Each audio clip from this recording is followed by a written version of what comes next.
गुलाम हैदर की अभी कितना आप समझते हैं कि वक्त लग सकता है भारत आने में? कितना टाइम और लग सकता है? आप क्या सोचते हैं इसके बारे में? सिर्फ एक ईमेल का वक्त।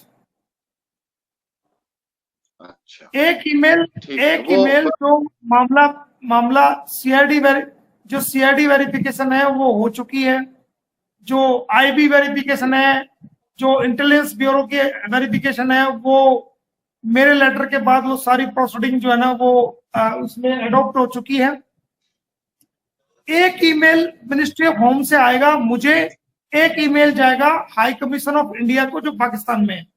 उस एक ईमेल का इंतजार है, जैसे ही वो ईमेल आता है क्लियरेंस होती है उसी टाइम उसको स्टैंप हो जाएगी उसके वीजा पे, और उसके बाद जो है ना वो भारत में आएगा। ठीक है, मतलब आप वाले से आज ये भी बात हो गई कि जो जितनी भी, जैसा आप आईबी का बता रहे हैं और दूसरे जितने भी इदारे हैं उनकी तरफ से ये क्लियर काम हुआ है सारा, आपको इस चीज का भी मतलब नॉलेज है कि क्लियर हो चुका है? नहीं, मैं ये कह रहा हूँ कि जब भी कोई, मैं ये नहीं कह रहा क्लियर हो चुका, मैं ये कह रहा हूँ कि जब भी कोई वीजा रिकमेंडेशन होम मिनिस्ट्री को जाती है तो होम मिनिस्ट्री अपने लेवल पे उसकी स्टेटस रिपोर्ट वो जो इंटेलिजेंस एजेंसी से उनसे मांगती है, और वो उस चीज का पता किसी को नहीं होता, सिर्फ जो रिकमेंडेशन करता है उसके पास फोन आता है, उसके पास क्लियरेंस के लिए सीआईडी के लोग आते हैं और वो पूछते हैं कि आप इसको बुला रहे हैं, तो हम उसमें बाकायदा जवाब देते हैं कि हाँ हम इसको बुला रहे हैं और इसकी सारी रिस्पॉन्सिबिलिटी हमारी है। तो जो हमारा वर्क है वो हम कर चुके हैं, और जो सरकार का वर्क है अंडर प्रोसेस वो अपना कर चुके हैं। सिर्फ हमें जो वेट है वो मिनिस्ट्री ऑफ होम की एक मेल का, जो कि mail high commission of India Islamabad जाएगी और उसकी सीसी जो है मोमिन मलिक को होगी। तो जल्दी हम रास्ता कायम करेंगे। आज हमने जानबूझ के नहीं किया क्योंकि ऑफिसर्स बिजी थे।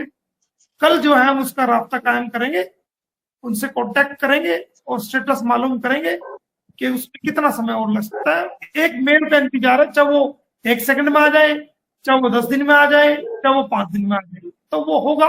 उसमें विचार चल रहा है और उसमें मिनिस्ट्री ऑफ होम अपनी तरफ से डिसीजन लेगी। अच्छा सर, इसमें मेरा एक क्वेश्चन है कि जिस तरह आप बताते हैं कि बहुत से पाकिस्तानी भाई हैं वो भारत में आए, उनका जो भी गवाही थी कुछ भी था दे के वो चले गए, और फिर इस तरह अगर पाकिस्तान में इस तरह कोई भी जरूरत, तो सर कभी कोई ऐसा हुआ है, कोई ऐसी आपको मुश्किल पेश आई है कि पाकिस्तान से भारत आने के लिए किसी के लिए बहुत मुश्किल का आपको सामना करना पड़े या उसको क्लियरेंस ना मिल रही हो? कोई एक ऐसा भी कोई केस आपके सामने आया? नहीं, रूटीन प्रोसेस है। मैं समझौता बॉम्ब ब्लास्ट आपका हुआ था यहाँ पानीपत में, उसमें 68 लोग मारे गए थे, जिसमें ज्यादातर लोग जो पाकिस्तान के मरे थे। तो उन सब वो लोगों के मैंने केस लड़े हैं। बहुत से वो लोग आए हैं मेरी रिकमेंडेशन पे, दिल्ली से क्लियरेंस हुई है, आए हैं, रहे हैं, अपना कानूनी काम किया और चले गए हैं। मेरी सब रिस्पॉन्सिबिलिटी पे आए हैं, सारा रिकॉर्ड है उनका, हमारे सरकार के पास भी रिकॉर्ड है। तो कोई परेशानी का सबब नहीं है, ये रूटीन प्रोसेस है। और भारत सरकार किसी का भी जायज काम नहीं रोकती है। गुलाम हैदर का भी जायज काम है, उसको अपने बच्चों से मिलना है, केस में शामिल होना है, कोर्ट में पेश होना है और अपनी कानूनी लड़ाई को रखना है, अपनी बात को रखना है। तो भारत की सरकार ऐसा नहीं कि गुलाम हैदर को मना कर देगी, नहीं। भारत की सरकार कभी भी जायज मांग को किसी भी व्यक्ति की, चाहे वो पाकिस्तान का है चाहे किसी भी दुनिया के किसी कोने का भी है, भारत की सरकार, भारत के हमारे अधिकारी जो है वो न्यायप्रिय अधिकारी हैं।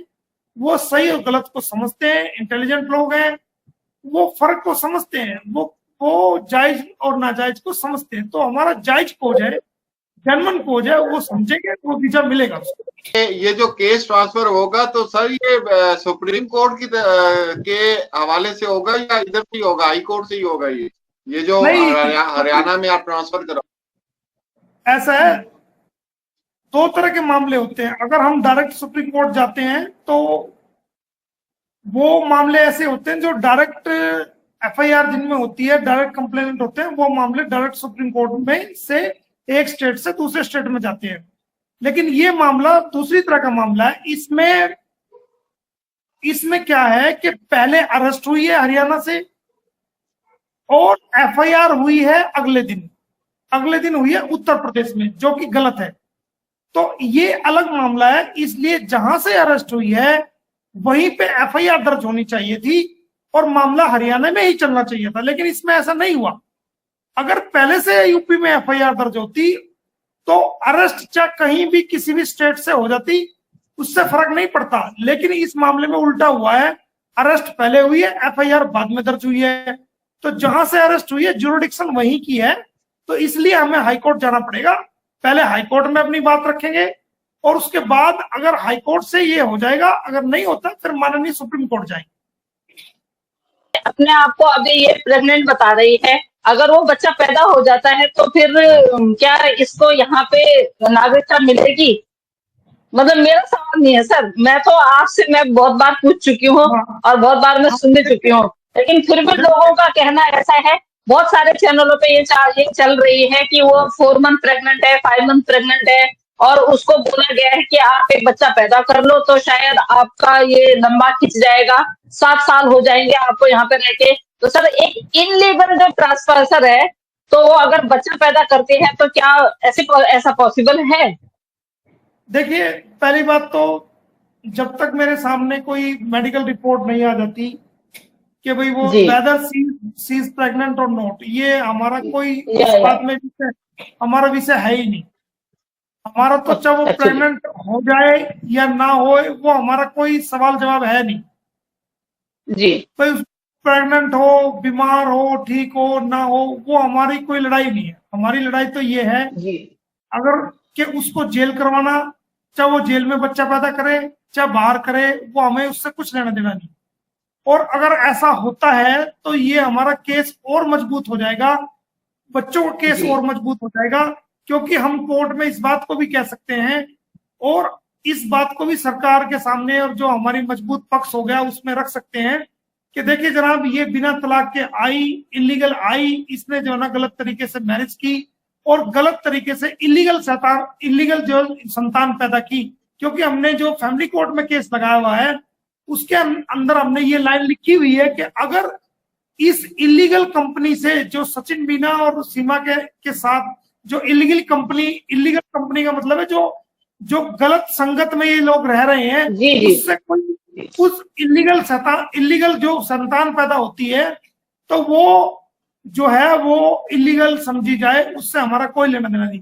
तो जो वो संतान पैदा होगी वो इलीगल ही पैदा होगी, उससे कुछ भी फर्क नहीं पड़ेगा, बल्कि ये बच्चे गुलाम हैदर को मिलने में और आसानी हो जाएगी कि अब तुम इलीगल कस्टडी से इलीगल तुम औलाद पैदा कर रहे हो, जो बायोलॉजिकल फादर है वो उसकी औलाद है वो उनको दिया जाए। तो ये हमारा और मजबूत पक्ष होगा। और ऐसा नहीं है, इसको नॉलेज ही नहीं है इसके भैया को, अगर नॉलेज होता तो इस तरह की गलत सलाह ना देता। अगर ये औलाद, इससे 4 बच्चों का जीवन पहले ही तलवार लटकी हुई थी, उनका जीवन अंधकार में किया हुआ है इन्होंने, जो 5वें बच्चे का जीवन तो इन 4 बच्चों से भी ज्यादा नरक बनने वाला है, क्योंकि ये जेल जाएगी। अगर वो जेल के अंदर पैदा होगा तो बड़ा हो गया वो अपराधी बनेगा, अगर जो जेल में पैदा हुआ तो।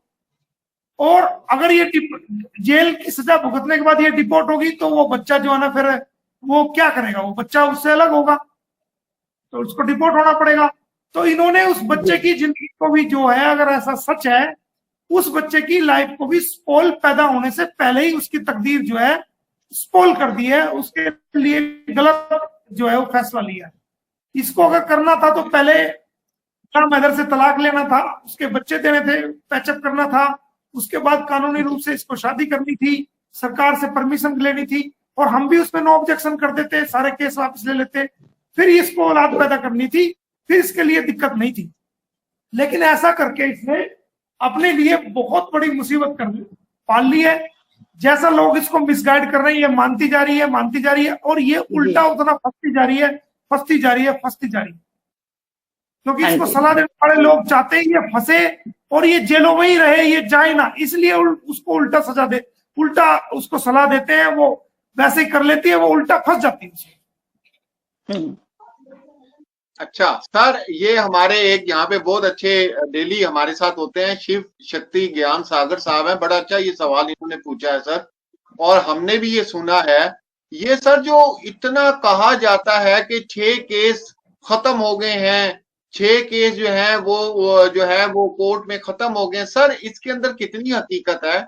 और अगर जो केस खत्म हुए हैं, जैसे कि वो पुलिस के हवाले से भी एक केस था वो खत्म हो गया, तो ये लोगों ने अब इसको कर दिया जी वो तो केस ही 6 खत्म हो चुके हैं मोमिन सर के। सर इसको भी जरा क्लियर करें, लोग इसमें ही बहुत कंफ्यूज हैं। लोगों का बस चले तो वो तो यही कह देंगे मोमिन सर ही खत्म हो चुके हैं।